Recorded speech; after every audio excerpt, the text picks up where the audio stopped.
Satchidanandam Paramasukhadam Kevalam Jnanamurtim Dvandvatitam Gaganasadrisham Tattvamasyaadilakshyam Ekam Nityam Vimalamachalam Sarvadhi Sakshibhutam Bhavatitam Trigunarahitam Sadgurum Tam Namami Yontah Pravishya Mama Vacham Imam Prasuptam Sanjeevayatyakila Shaktidharaswadhamna Anyan Swahastacharana Shravanatvagadin Pranan Namo Bhagavate Purushaya Tubhyam Dikkaladhyanavachinna Anantachinmatramurtaye Swanubhutyekamānāya Namah Shantaya Tejase Sarvastaratu Durgani Sarvo Bhadrani Pashyatu Sarvasukhamavapnotu Sarvasarvatra Nandatu.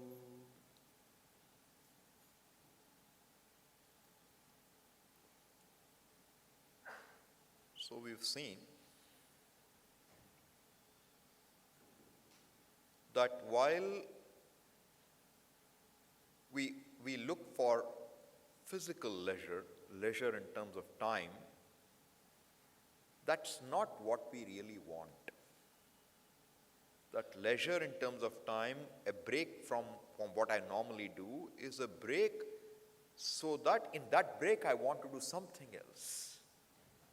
Doing need not mean physical doing. It could also be just lying on the beach. But you want to do something else which will make the pleased you manifest. A relaxed you, a person who is comfortable being oneself, is not by design. It doesn't happen because we want it. If it could happen because I want it, I just have to want myself to be happy. But to be comfortable, to be at ease, I seem to have a need to do something. So if I go to a place I'm happy with, the happy person seems to come out. If I eat something I like, a happy person comes out. If I avoid something I want to avoid, a happy person comes out. So this is how it is. And I have connected in my mind an event, an action, a location, a relationship, with saying in this particular situation, I become happy. So my thinking is, my happiness depends on something outside. There is some truth to it. Because you can see that every time, suppose you enjoy Coke, every time you take a Coke, you have some happiness. Or every time you see Virat Kohli scoring a 6, you become happy. Or you see India winning, you become happy. If India loses, whole country becomes unhappy. So there is some association. So what are we trying to do? We want to be happy and be associated with something. And that association, sometimes an event, and many a time with leisure. Saying, if I have free time, I can do something. This is how we think. But what are we really looking for? Is that pleased me coming out. So, why does anybody love anything you do? Anything we love, a person says, I love my wife. Why does he love his wife? Does he love the wife for the wife's sake?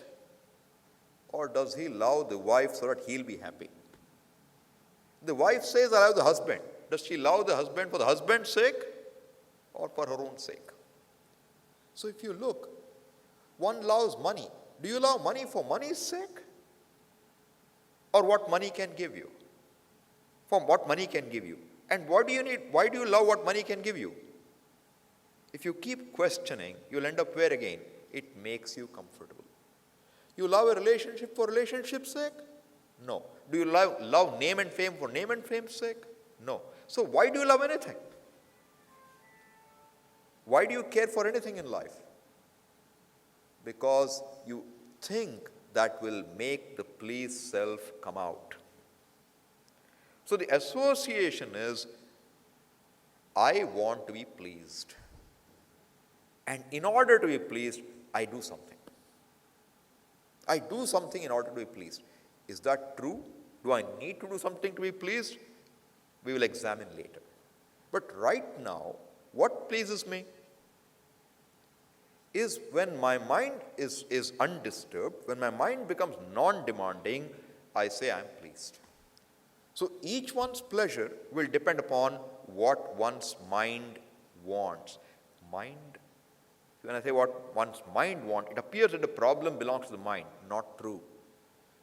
I am so identified with the mind that I am not a person other than my mind. Is that true or not? If I ask you, how are you?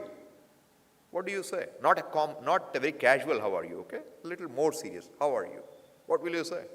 I'm okay, I'm happy, I'm sad. Why are you sad? Because there's a sad thought. Something is happening in your mind. You look at what's happening in your mind and you say, that is me. But your mind is not there in sleep. Therefore, you say what? No problem in the night. So you can see the correlation between me and the mind is me. I am the mind is me. This is our understanding. And with that understanding, we try to live life and try to find situations where this pleased self will come out. And we saw that there is no guarantee that what you decided to do emerge, to make the pleased self come out, whether the pleased self will really emerge, you don't know. You made a career choice, you don't know whether that is the right choice for you. You made a choice of education, you don't know what's right for you. Relationship you chose, you don't know it's right for you. Only when it develops, you try to see, oh, did it really do it or not? And even though you plan, there can be many a slip between the cup and the lip. So we saw that we don't even know what is this life about. What is my reality? Is birth the beginning? Is death the end? Or is there more to life? And if you come back again, then your choices in life will be different. How you will say what will make you happy will be different. Therefore, we don't have enough information and we don't know how to be at the right place at the right time. Many a time it's just being at the right place. If you were there at the right place at the right time, you made everything. And if you were a little late, the flight's taken off already. It's too late. The flight's taken off.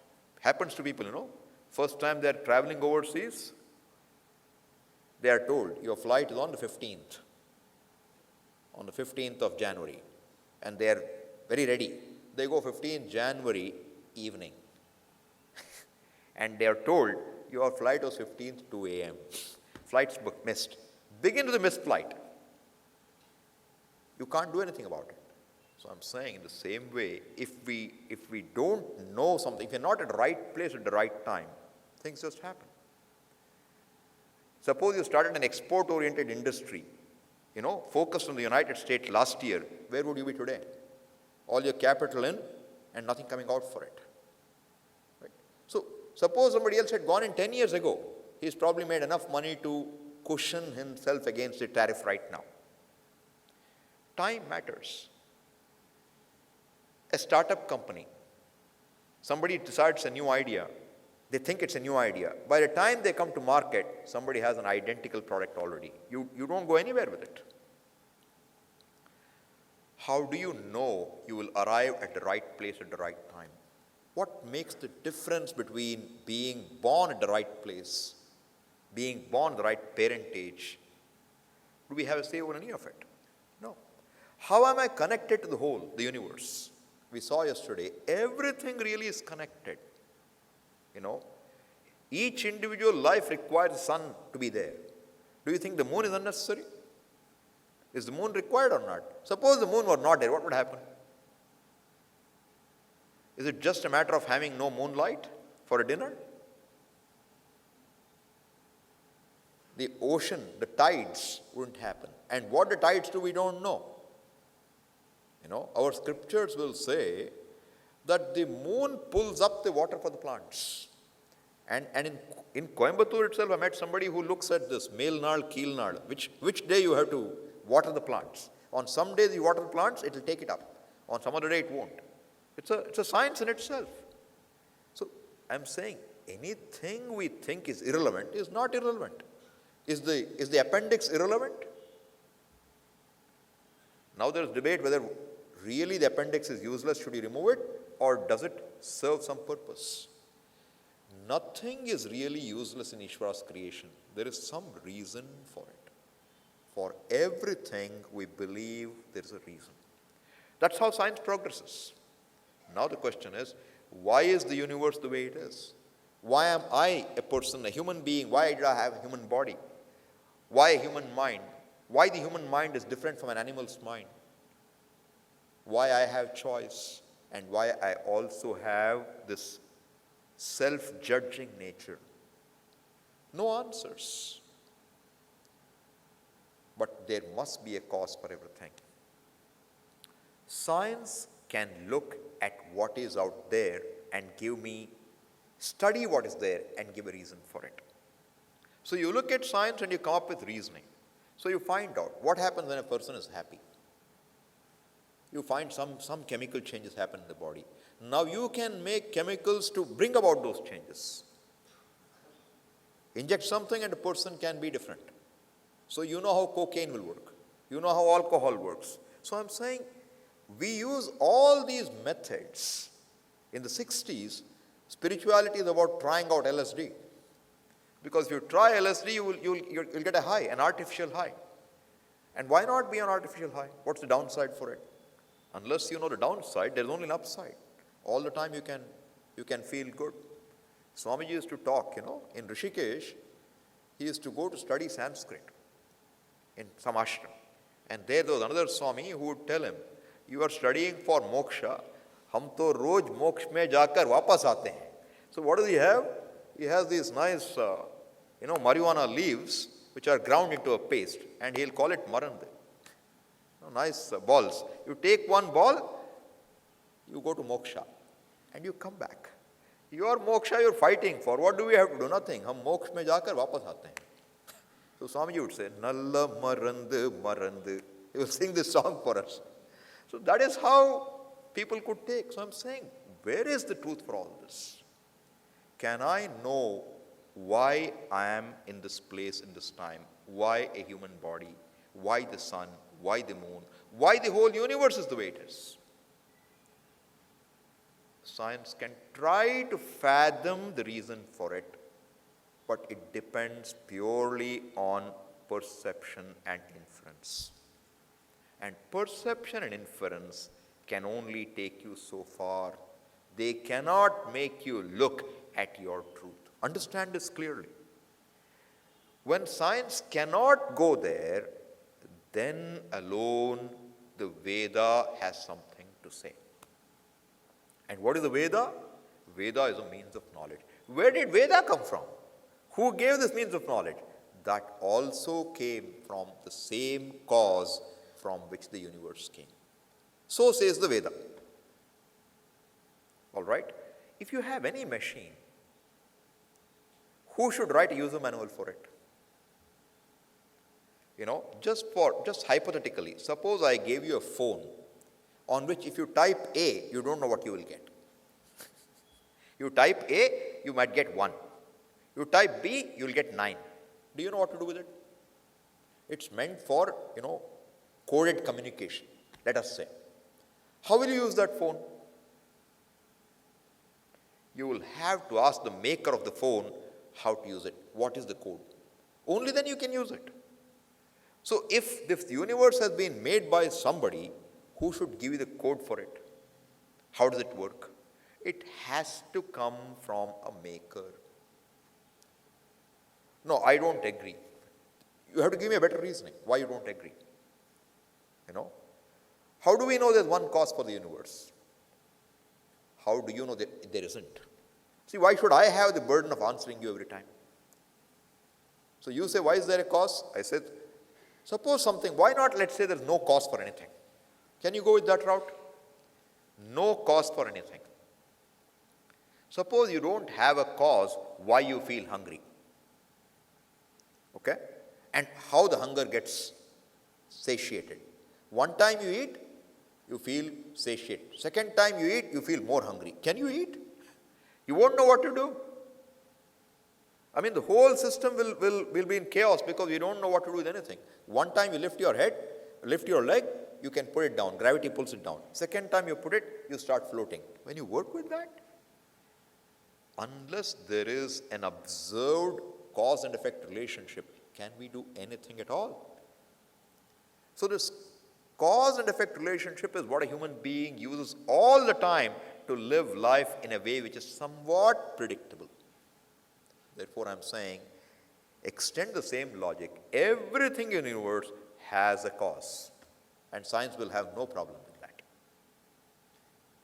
But then, when we are talking of the cause of the universe, how do you reach there? So the method right now is you look at some dying stars, you collect their data, and you try to speculate how the universe may have come about. So you have theories of cosmogenesis. But any theory is only as good as a theory. Nobody can prove it. And here we have what we call a revealed text called the Veda. Why revealed? Because only the maker can reveal what is made. And this revealed text we consider to be the Veda. Therefore, it is called a means of knowing, pramanam. Sanskrit word is pramanam. And what is special about any means of knowledge? What it informs you should not be knowable by any other means of knowing. This is critical. Therefore, if my eyes can tell me something, if my ears can tell me something, or if I can infer based on the data I have gathered, that is not the subject matter for Veda. The Veda only deals with what is beyond the comprehension of a human being with his own means of knowledge. Once you establish this, anything the Veda says, you cannot argue based on your logic against it. It's a very tight thing. If you can say logic can prove or disprove, then Veda will withdraw from that area. We have nothing to say. And this Veda is coming from where? The Veda reveals the truth of the universe, and it is itself also coming from the same source. And that source we call differently as God. In our own Sanskrit, what do you say? We say Ishvara, we say Brahman, we say Paramatma. Many words are there. But what are we talking about?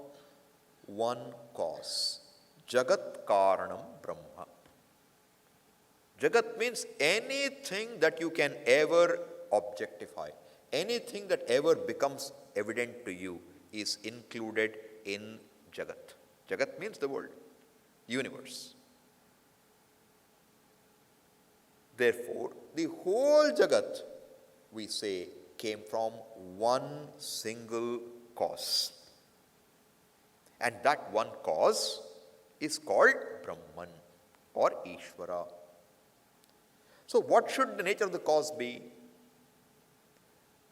The cause for anything must have the material and the know-how. So suppose you want to make this clock, what do you need?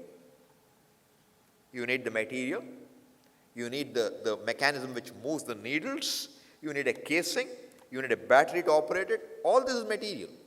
And then you need the know-how, how to put it together. Correct? If both these are not there, a clock cannot come. Take a mic, same story. Now, how it operates, how does the mic operate? We have to know how the sound is going to get converted to electrical energy. First perhaps magnetic energy, then electrical energy, then how it will get, reconverted to sound when you play it back. All this technology is needed. But who can make a mic? This is a Shure mic. Means it's very definite. It will work well. So this mic is known to be better than other mics. Why? Because it has a certain technology. But that technology is knowledge of the maker.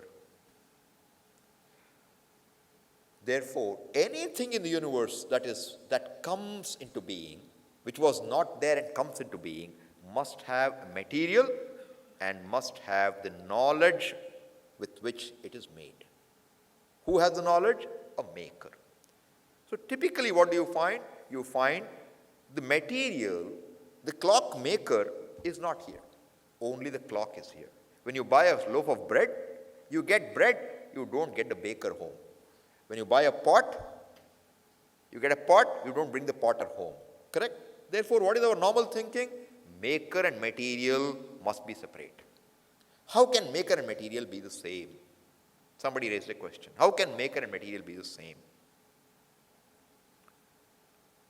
Maker and material, we just have to prove it can be same. Possibility. If one possibility exists, you cannot say it's impossible. Right? Take an example in your dream. In your dream, you have a whole world, exactly like the waking world. Who is the maker of the dream world? You. Correct?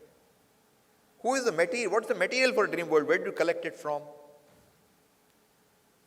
You alone are the material. You alone are the maker. Do you see anything in your dream which you don't know of in waking? Anything. Swamiji, I saw people who I have never seen before. Who I've never seen before. Do you have seen people before? Yes. Have you seen that kind of eyes, that kind of nose, that kind of ears, that kind of face? Yes. Can you put them together? Yes. Therefore, what do you need? You just need the ability to make a composite of what you already know. Have you seen anything in your dream which you never ever saw? What does it show you? Your dream world is purely your knowledge. Is there anything more than that? And what's the material? You alone. The Upanishad, in the Veda, we'll give another example. What is that? An example is, you have a spider. The spider, if you know, not the spider which makes web and leaves, but a little spider which is coming down a ceiling. It comes down on a small thread. And if you touch it, what does it do? It goes back up. Where did thread come from? From the spider. Where did thread go back to? To the spider. Are there two causes? The intelligent cause is also the spider. The material also spider. Swamiji, this is okay in some cases. But how about this huge difference between sentient and insentient? What we have seen is from clay, a pot can come. From gold, bangle can come. Right? But I don't see a situation where a live being comes from something not live. A live human comes only from a live human. A live protozoa comes from a live protozoa. How can you have one cause which is the cause for both sentient and insentient? How is that possible? Dream again is an example. In your dream, you have a sentient person and you have an insentient universe. Yes or no? Take another example. Look at our body. Is the hair sentient or insentient? Suppose we cut the hair. If you go to Tirupati with long hair to offer to the Lord, before the Lord takes the offering, somebody else takes it sometimes.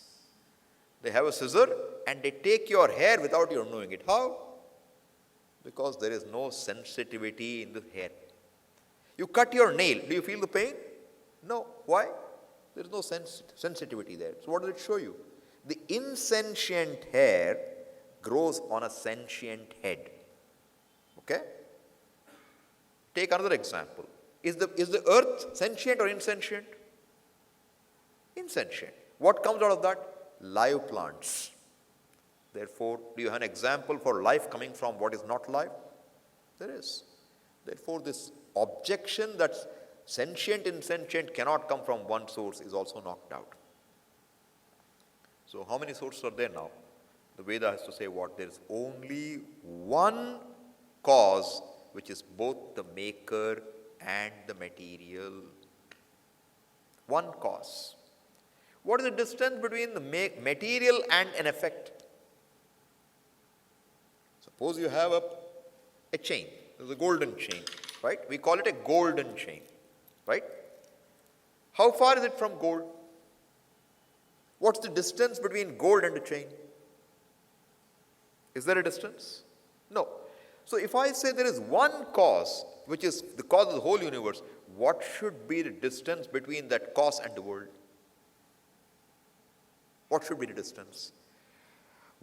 Suppose I ask you now, please get me some gold. Please get me some gold. Where will you look? You will go looking for it? What will you do? I don't know what is gold. I want gold. Can you get me some gold? Where will you point out? Right here. So is this gold or is this chain? Is this gold or is this chain? Gold chain you are saying. Very nice. When you say gold chain, I want to know where is chain? Look. What is the weight of gold? Let's say it's pure gold only, okay? Let's say it weighs 50 grams, heavy chain, 50 grams, right? You think chain and gold are different. I'll keep the 50 grams gold. You take the chain from me. What will you get? What will you get? How many? Nothing. So your chain is unreal? Does chain have a reality or not? Different from gold. Does it have a reality apart from gold? No. Does this pot have a reality apart from clay? Suppose I take away clay, what will you have remaining with you? Nothing. But what do you look upon this as? Pot. Suppose I drop it, what will happen? It will break. Beautiful pot, very nicely painted pot. Loss. Do you want to break the pot? No. Why? You value the pot. Swamiji, clay doesn't carry water, does it? Pot carries water, correct? Yes or no? Do you agree? Can clay carry water? What is this? Clay or pot? It's clay. A clay which carries water is called a pot. What's the problem with that? We have made the word pot as though it has nothing to do with clay. You have forgotten the fact that there is no pot other than clay. Do you understand what I'm talking? Now, if the whole universe, the cause is one reality which we call the Lord, where will you look for the Lord?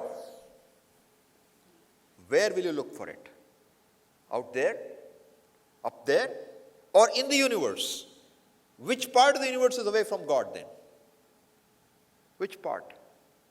Which part of the pot? Is the neck away from clay? Is the stomach away from clay? Is the base away from clay? What part of the pot is away from clay? Is there anything other than clay?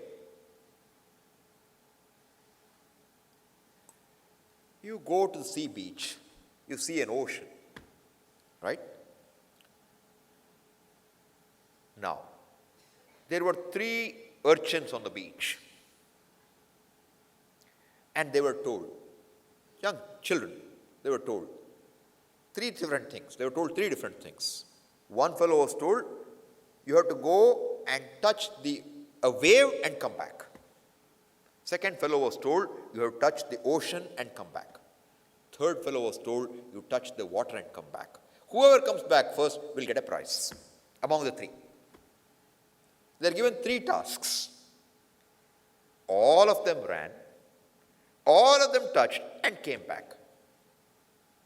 You tell me, what did they touch? The first fellow says, I touched the wave. The second fellow says, he didn't touch the ocean, he touched my wave only. And the third fellow says what? Third fellow says, touch what? He said, no, he touched my wave. So one fellow is arguing what? They only touched my wave. Who is right? Who is right? Is the first fellow right or not? He touched the wave and came. Correct? Easy. Second fellow, did he touch the ocean or not? Yes? Yes. Third fellow, did he touch water or not? Yes. Why do we have 3 words then? Why do we have 3 words? Water, wave, ocean. Why do we have 3 words? Let's replace, let's call it all one. Then I will say what? I have the ocean in my bottle. Is that right? Are there waves in the bottle? But there is water. So, what are 3 words for? What do these 3 words tell you? Are they meaningless? Do you think we can do away with the word water? Will it work? Won't work. Can I do away with the word wave? Then how will you talk of a placid lake? You can't. Can you do away with the word ocean? No. Each word has a meaning. I ask you, 3 words have meaning, but what is the one reality in all of them? Water. Take away water, what do you have? Nothing. So you can have an ocean. You can have water as an ocean. You can have water as a wave. You can have water as a cloud. You can have water as ice. You can have water as steam. You can have water as snow. You can have water subterranean, not seen, available for tapping. Right? Which one is not water? You can have water inside the body. How much is human body made up of? What is the constituent of this body? How much water? Blood is how much water? Lot of water, right? Suppose you take away water, what happens to this body? It will be a shapeless mass.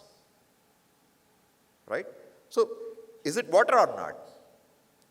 Outside is air. What's inside the lungs? Something else? When you do a blood report, what do you look at? Calcium, potassium, sodium. Sodium goes down, serious trouble. Potassium goes down, even more trouble. Potassium goes high, also you have a problem. You have to have exact electrolyte balance. No electrolyte balance is trouble. So we don't know. We think it's some other problem. You go to the hospital, they do a lot of checks, and finally they tell you what? Your problem is you didn't take enough salt. Right? That's all. You have to get some, some sodium chloride is all you need. But the body has its way of keeping it and getting rid of it too. Some fellow cannot take salt in. So what do? They give a medication which will help you manage the salt retention. So, but what is outside? Salt. What is inside is also salt. I am saying you can see logically this body is what? What did you eat? What did we all eat? Wheat, rice, millets. Where did they come from? Earth. What does earth contain? Minerals. What is the whole body? Blood test tells you what? Minerals. So, tell me, is the earth outside different from the earth here? Is this different from earth? This body? If you put it back in the earth, what happens to it? It becomes earth.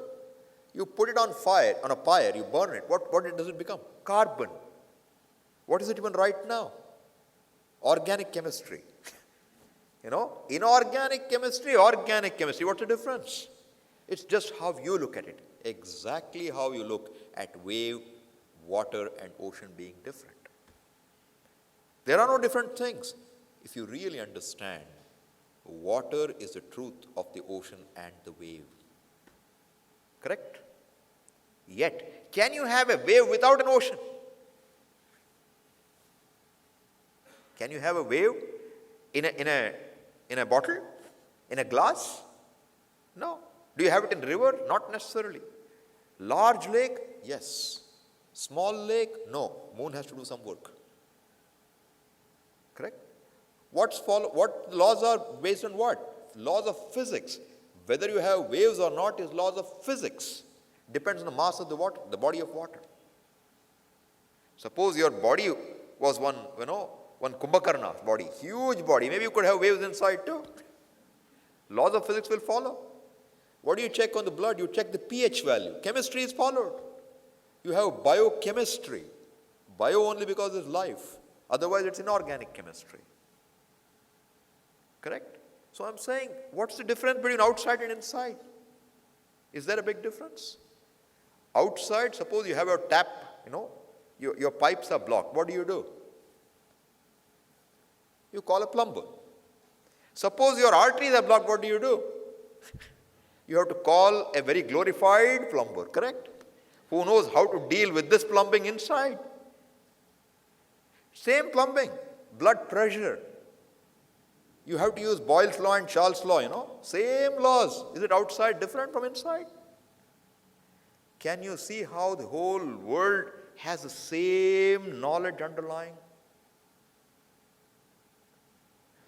This body is as much subject to gravity as this bottle of water or this flower.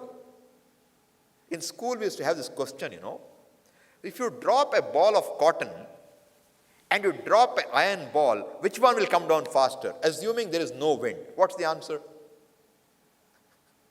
You drop an iron ball and you drop a ball of cotton. Which one will come to the earth faster? What's the answer? You have to think. This class is not for sitting and listening, okay? You have to think. Otherwise, no fun in this. What will come down? Same time. Why? Because gravity is working the same way on both. Which is heavier, 1 kilo of cotton or 1 kilo of iron? Both are equally heavy. But what do you think normally? You think they're different. This body follows the same laws as any physical object. The blood follows the same laws of hydraulics as any water outside. How does blood flow down? It can go by gravity. And how do you keep it going all the way? You need a pump. It's like, the fountain. You have these fountains, you don't supply immense water. What do? You have a water going and you recirculate it. Correct? Or if you go to a place like Nagpur, it's hot. How do they keep the place cool? Dry heat, not like Chennai, moist heat. So what do? You have one water tank above, you have one tank below. One container below. The water falls from the upper tank to the lower one, and there's a fan in between, which will blow air through it and give you cool air. Works better than any fan you can have. But what do with the water below? You have a small pump, some 0.5 HP or less, which will just pump the water back up. That's all you do. And here what do you have inside? A pump. And this pump, it works how long? It works till we are alive.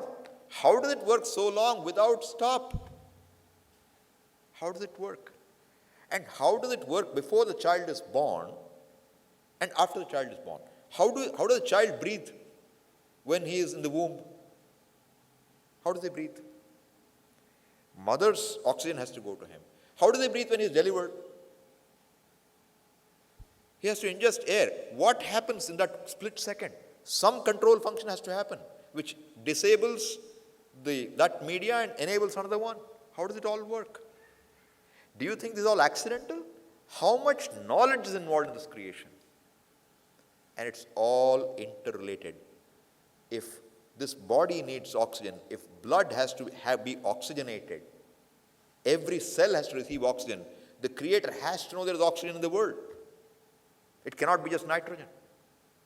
Therefore, this whole universe, Veda tells us, is what? It's coming from one cause, a conscious being, all-knowing. Conscious being, all-knowing. All-knowing means what? Like your dream. Your entire dream is your knowledge. Like that, this entire world is the knowledge of one conscious being, all-knowing. Therefore, he is called Sarvajnaha, all-knowing, Sarvavit, in every detail and in general, all-knowing. Because if you want to make one cell in this body, you must know its minutest details. How one DNA in a body can affect everything. So you have some kind of a disposition towards a cancer or diabetes. How do you know? Oh, do you have that gene? Did your father have it? Did your grandfather have it? Check.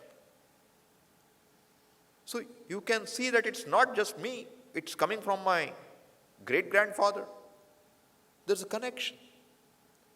So to accommodate this phenomenal universe, this lotus, for it to be pollinated, you need a particular kind of bee. Every bee cannot pollinate this. For certain things, only birds can cause the seed to germinate. If you want sandalwood trees to come up, You plant sandalwood seeds, it won't come. You need some bird to take it and push it through its gut. Only then it comes up. Which means that the system must already have factored in a crow to eat the sandalwood seed and drop it somewhere else. Is this random? Is this haphazard? You understand how interrelated this world is. So there cannot be multiple makers in this world.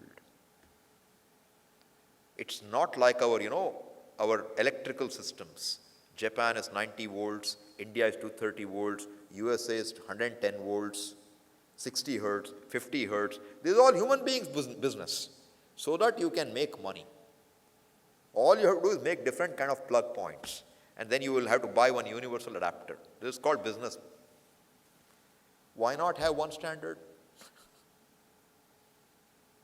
Bhagavan is universal, okay? So whether you are a human being in India or in Alaska, the same physician can treat both. Same design.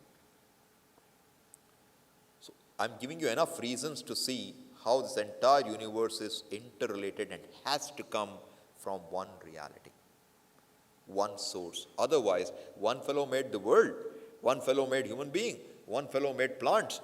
There will be no chemistry. There will be an impossible situation where nothing will talk to each other, like our computer, Apple computer and Windows. They can't talk to each other. Anything you want, you should go only to the Apple store. That's when he is happy. This is our world, but Ishvara is all knowledge, one source of everything. Okay? Now, how do we understand this all knowledge? How do we understand Ishvara? Now, I ask you, where will you look for gold? There's a bangle, there's a chain. Where will you look for gold? Where will you look? Outside of these two? Or you understand both of these are gold? All right. Where will you look for clay? They are both clay. Where will you look for Ishvara? Swamiji, are you telling me my mother-in-law is also Ishvara? Serious trouble. Swamiji, everything else I will agree. Don't tell my mother-in-law is Ishvara. Correct or not? Mother-in-law, father-in-law makes no difference, okay? Fact is this. Can you accept everybody is Ishvara? Everything is Ishvara, Swamiji? I can accept this pot is Ishvara, no problem. I can keep this and do puja also, no problem. But don't ask me to put my sister on the pedestal and do puja. Possible or not? Can you handle? Do you think everything is Ishvara? Swamiji, how can it be? If you say, how can it be, I'll ask you, what is your definition of Ishvara? Do you have some definition of Ishvara in your mind or not? If I say God, what comes to your mind? Somebody says, Swamiji, Krishna comes to my mind. Right? Somebody else will say, Ganesha comes to my mind. Somebody says, cow comes to my mind. Someone may say, Tulsi plant comes to my mind. Somebody says, people tree comes to my mind. Which one of them is Ishvara? You have understood what is Ishvara now. All that is here is Ishvara, because the effect is not away from the cause. Which one is Ishvara now? Which one is not? If you ask me, where is Ishvara? I will ask you what? Where is he not? Where is he not? What is Ishvara? What's the answer? What is not Ishvara? Do you understand our vision? That is why we can pray to any altar anywhere. I can decide, I will look upon this as Ishvara. Is there a problem? Suppose you want to get some money. You want to raise some loan to buy something. What do? You pledge this. What does the pawnbroker do? You tell him, this is this is a very beautiful chain. It's come to me from my great-great-grandmother, from her wedding. So, it's very, very precious to me. What does he care? He will put in a balance. How much? 50 grams. Okay, this is what you'll get. Does he care anything more? What's his vision of your necklace? Gold. What's your vision of the necklace? What's your vision of the necklace? Gold plus my grandmother. Where is the problem? Suppose you could not pay in time. Okay? What happens? Necklace goes. He gives you back money. You borrowed 10 lakhs. He gave you, he took the 10 lakhs out and he gave you some, 2 lakhs rupees. Are you happy? No. Why? Grandmother's chain is gone. Where's the problem? It is your emotion for it. Now, if everything is Ishvara, still how do I appreciate Ishvara? So, we need to understand what do we mean by Ishvara a little more now. When I say everything is knowledge, the fact that when I drop this pot, it comes down at a given rate of acceleration, 9.8 meters per second per second. This, how do you know? Do you see gravity? Do you see gravity? No. Do you experience gravity? We do. And you have measured it. Correct? And now it's 9.8. Suppose I ask you, tell me, where is gravity? Where do you go looking for it? Where will you go looking for gravity? You only know it here. Energy is equal to mass. Can you believe it? What is energy? Some energy, Energy. What is mass? Sits somewhere, doesn't move. How can energy be equal to mass? Can it be? What did Einstein prove? E is equal to mc square. You make C is equal to 1, what will you get? E is equal to m. That's called an equation. Can you imagine energy and mass are equal? Can you imagine one atom giving you so much energy it can light up this whole hall for days or hours? Can you imagine that? One atom. We read, but can you imagine that? And can you imagine that with some energy you can create a new earth if you want? Because energy can be converted back to mass. Can you see this? Or do you understand this? It's not something you perceive like a pot. What you're seeing is a pot. What you're seeing is a lamp. But what are you seeing? Are you seeing just a lamp? Are you seeing just a pot? What are you seeing? Are you seeing clay or not? Why do you see clay? Because you're informed. Now, in anything you see, what should you be able to say? You shouldn't have to ask me a question, where is God? Where should you see God? In everything. But how do I what is the use of knowing it like this? Now, the entire physical world, how does it work? What's the relationship between pressure and volume and temperature and everything? It's covered in the laws of physics, right? What is physics? It's a science which has studied the physical world and documented all the laws in the physical world, correct? Now, all the laws of the physical world, how did you know of them? By studying the physical universe, correct? How did the physical universe come into being? Suppose, we have our BrahMos missile, right? Suppose you want to know what's the BrahMos missile. What do? You take a BrahMos missile, if some enemy gets his hand, what will you do? They will take it and pull it out apart and try to figure it out. Is it any different than that, how you know law of physics today? You look at the physical world and you understand it. But the BrahMos missile did not come from nowhere. Where did it come from? It came from the knowledge of a few fellows in DRDO, let's say, right? So, before you could study the missile was already there. Before you studied the physical world was already there. So, the physical world, to put it together, who had the knowledge? Where is the knowledge? If everything is Ishvara, like we have a brain, knowledge is kept in the brain, is it? Is knowledge kept in the brain? If knowledge is kept in the brain, then anything happens anywhere, you won't have any defense immediately. I'm saying every cell is intelligent or not. Why a liver cell is a liver cell? Why a brain cell is a brain cell? We don't know, but we know brain cell does this. Now what's the research? How to make stem cells become any of those cells. So that I can create any organ I want. I can make any damaged organ whole. Research. How are you doing research? You already know stem cells, which means the cells, when the child is still in development, when it's few cells, they're called stem cells. And what is stem cell speciality? The same cells differentiate into all organs of the body. How? If we figured that code out, then we could harvest stem cells and make any organ whole. Possibility. What are we looking at? We are looking at a pre-existing design. And that design assumes knowledge.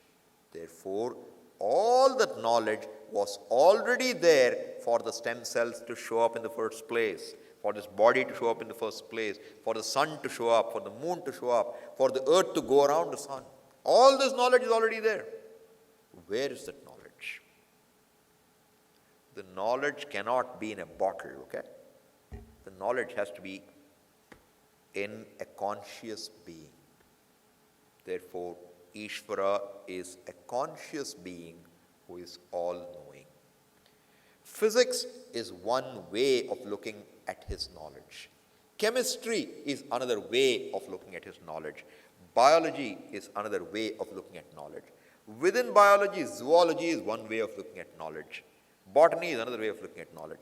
Within zoology, should I put man under that or not?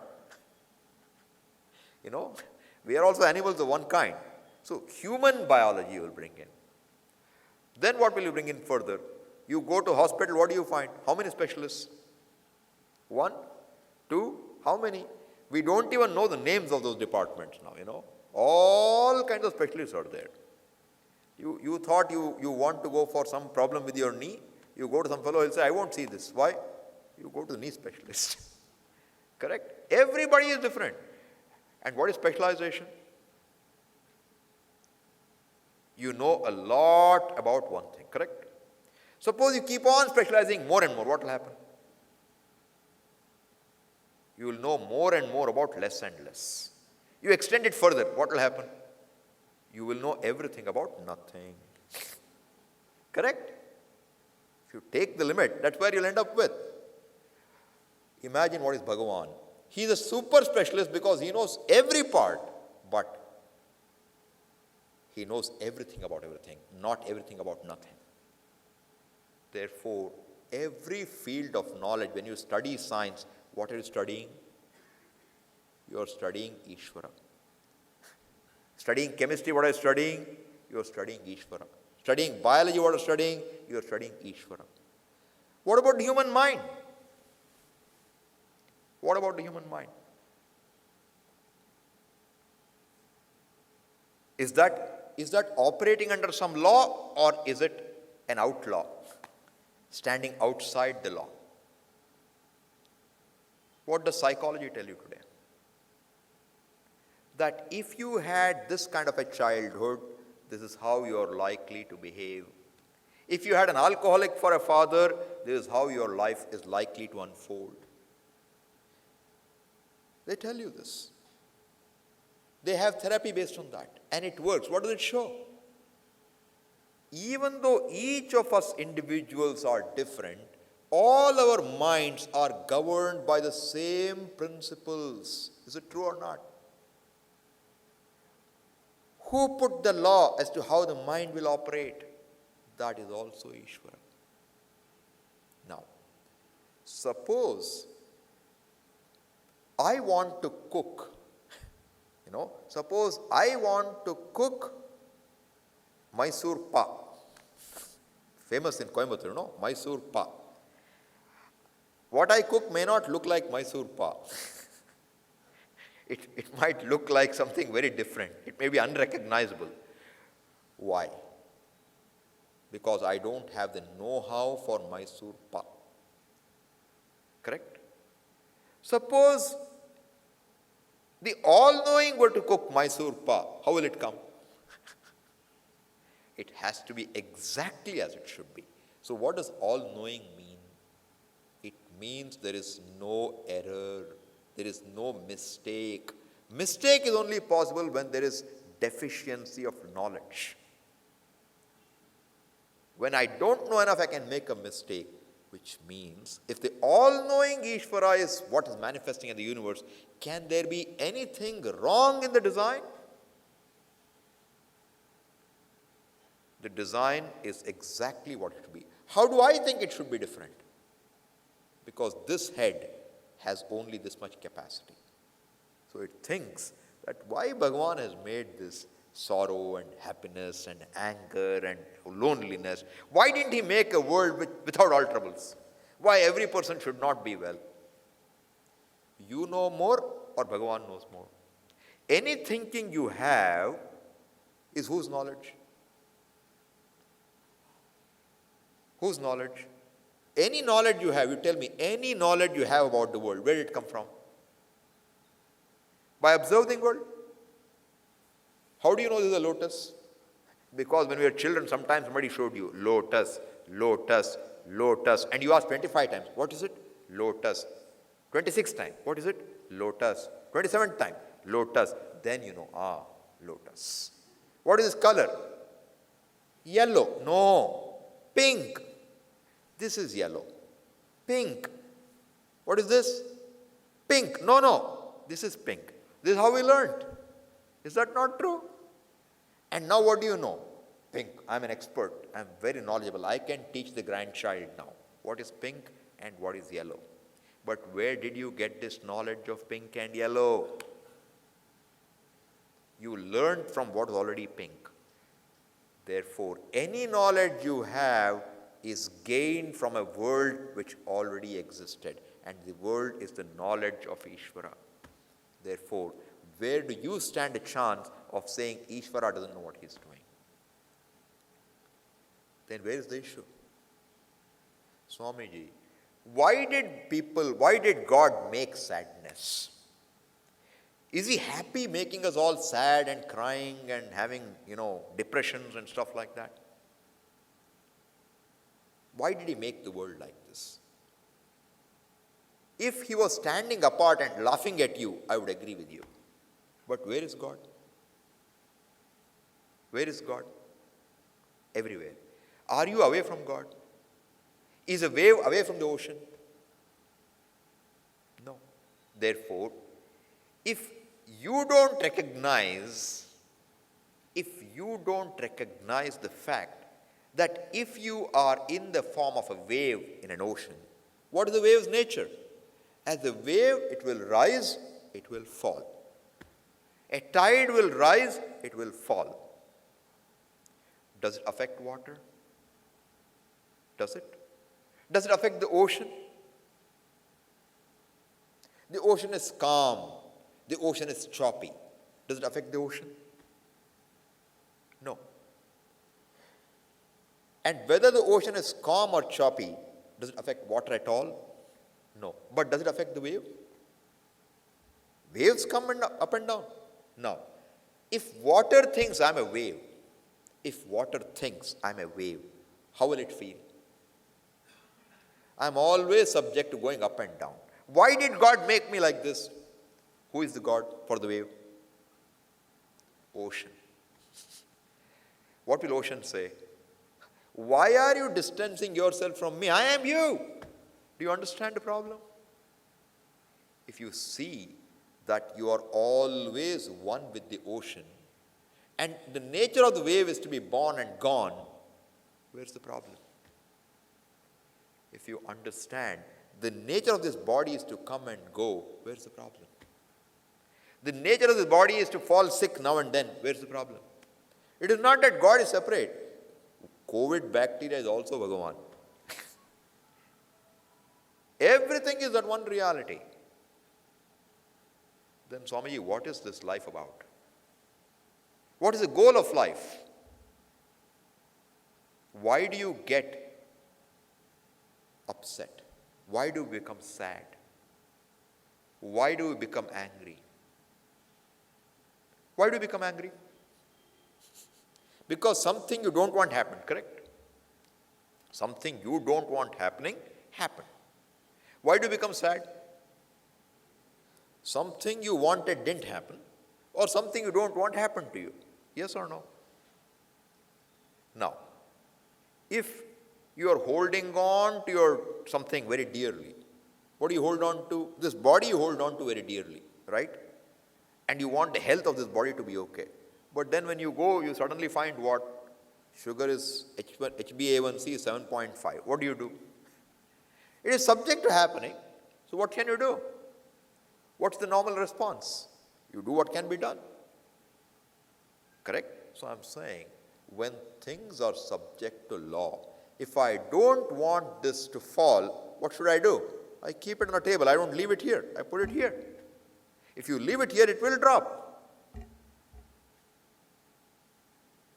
Same way, the mind is governed by its own laws. Right? Therefore, a human mind is subject to certain emotions. This is within the law. All right? The human mind is subject to sadness. But to conclude, therefore, I am sad is a different story. And even going along with that, first we go along with that, okay? That I am subject to emotions. I am subject to my own limitations of knowledge, my limitation of strength, my limitation of capabilities. Now I want to be happier. I want to be having inner leisure. What should I do? I should try to be at the right place at the right time. I should know how the system works so I can game it appropriately. Correct? Suppose you know how the system works. So you know, for example, you want to get a ticket, a train ticket, and you want to go in a busy season. You want to go from here to, Chennai, or you want to go to Delhi on train in Christmas time. What do you do? What do you do? You know the date on which the reservation is open on IRCTC. You know it. And you know that if you're not there in the first 5 minutes, seats are gone. So what do? You wait, you log in. Now, you may get the seat you're looking for. You may get, instead of 4 berths, you might get 2. Correct?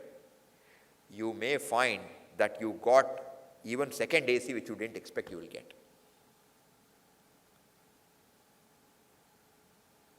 What do? If you get it, you're happy. If you don't get it, you become unhappy. Fact is, there are only so many tickets, and somebody else got there faster than you. What can you do? What should you do? If you understand this, then you say, yes, there is a fact. What's the fact? The tickets ran out before I could connect to IRCTC. Now you say, IRCTC sucks. It's such a horrible system, and I can't even log into it. Every time it says busy, server busy, disconnected. Is it my problem? I have been sitting for 1 hour just to get this 1 minute, and it's already gone. More true with Tatkal. If you tried Tatkal bookings, you know how it works. Tatkal, either you get it then or you don't get it at all. Bookings are not there. What choice do I have? Objectivity says this is all there is. Now what can you do? You are looking for a particular train. If you're quick, you might find another train. You might find the previous day. You might find next day. If you're cursing the system, you'll get nowhere. Next is what? All right, I couldn't get a train. What can I do next? Maybe I can take a train instead of to New Delhi, I can go to Hazrat Nizamuddin. Choice, nearby station. Better than not getting anything. That also doesn't work. What can I do? Maybe I can try a connection from here to Chennai to Delhi. Possibility. But what should I do? What's my choice? Given a fact, I have to respond to a fact objectively. When I don't respond to a fact objectively, what do? I resist a fact. What will resisting a fact do for me? Will it change the fact? Tickets have run out. Will it change the fact? No. IRCTC, I agree, it really sucks. It doesn't work well. Does it change the fact that I didn't get my ticket? No. So what can you do? What choice do you have? Now, you talk to somebody on the phone. What will you tell them? After your booking experience, you talk about IRCTC. And that fellow is also very happy to oblige about his own experience of IRCTC. Are we wiser? And you both met a third fellow. What will you talk? You see how this is how we make our day completely messed up. We keep talking about something we can't change. Do you like what's happening by what the government is doing? You talk about it. Are we happy with what Trump's doing? You know? How much time is spent talking about Trump in this world today? I don't know today. But are we changing the fellow? He continues to be as unpredictable as ever. You know? Or perhaps he's very predictable. How is he predictable? He does something and he pulls back. He's Taco Trump. Right? That's what he does. So whatever he does, he will walk back. Are we wiser? It's a good talking point. We can talk about what Trump might do next. What will happen? Will India get off this 50% tariff or it won't get? Will it help? Somebody has to do some work. But can I do anything about it? Where do we spend our time? You read a newspaper. Now you don't wait for a newspaper. You always have it in the hand. Are we able to keep the phone away from us? For how long can we keep the phone away? It's one more addiction now, serious addiction.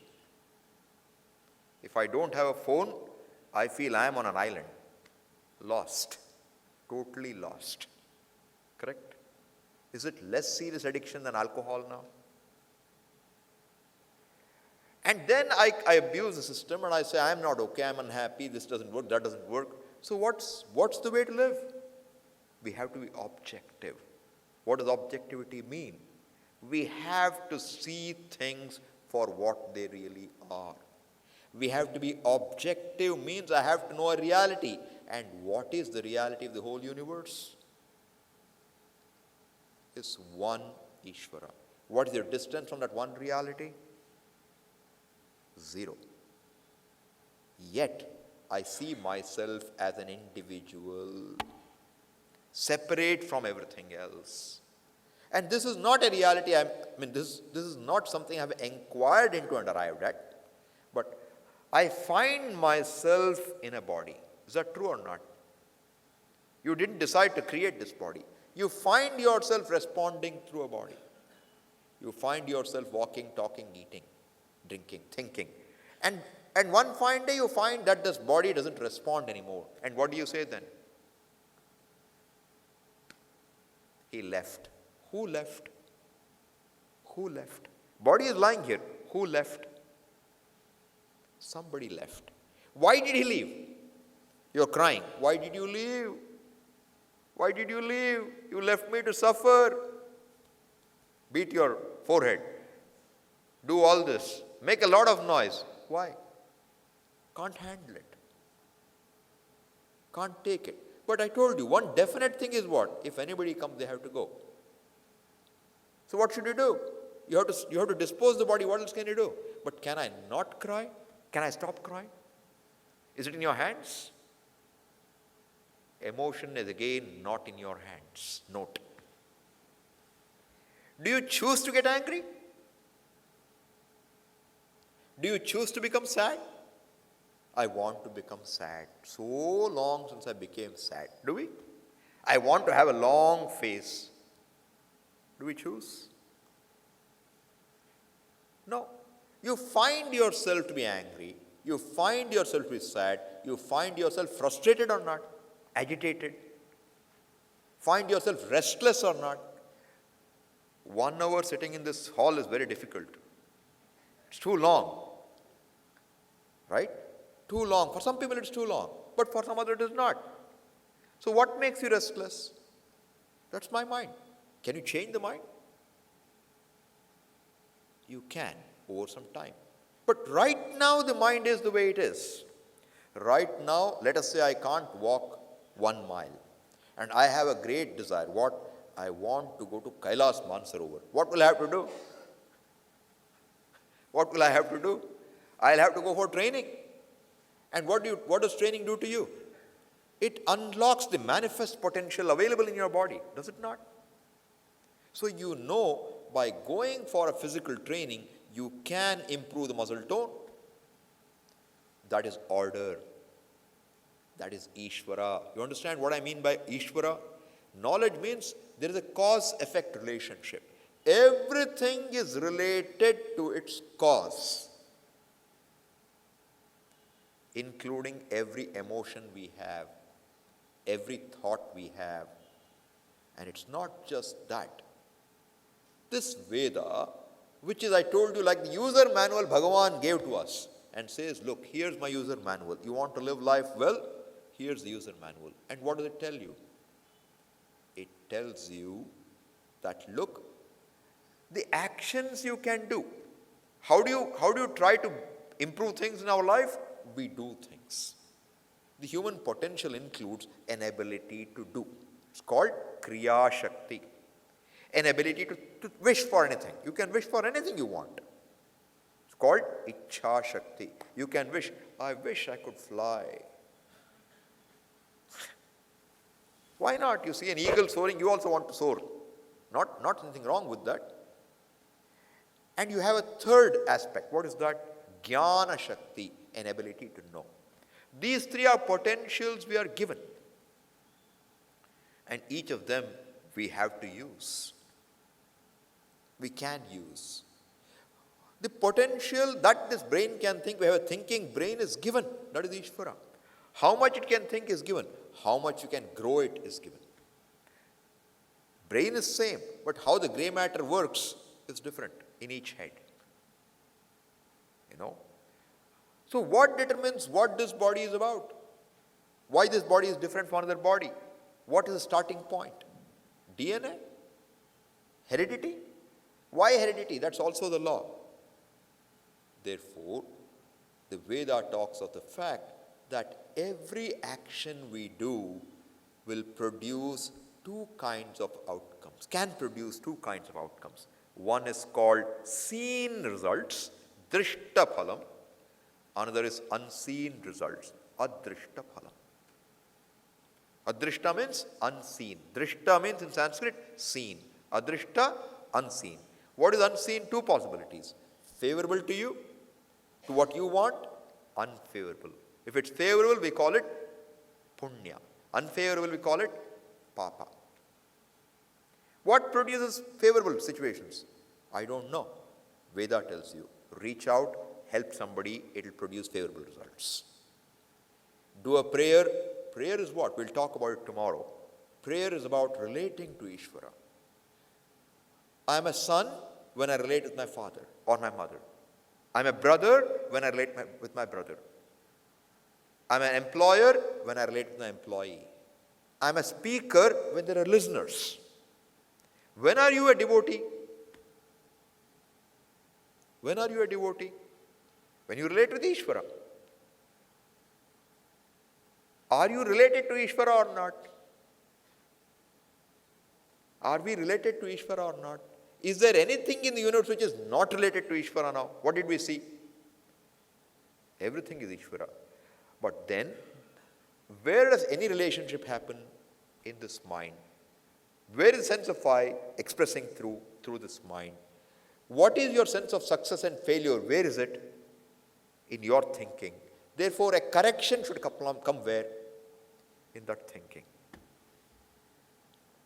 Therefore, each of us has to correct our own thinking as to what is right, what is wrong, what is objective, what is subjective. And the Veda says that certain actions will produce favorable situations. How do you know, Swamiji? Veda says so. Can you prove it?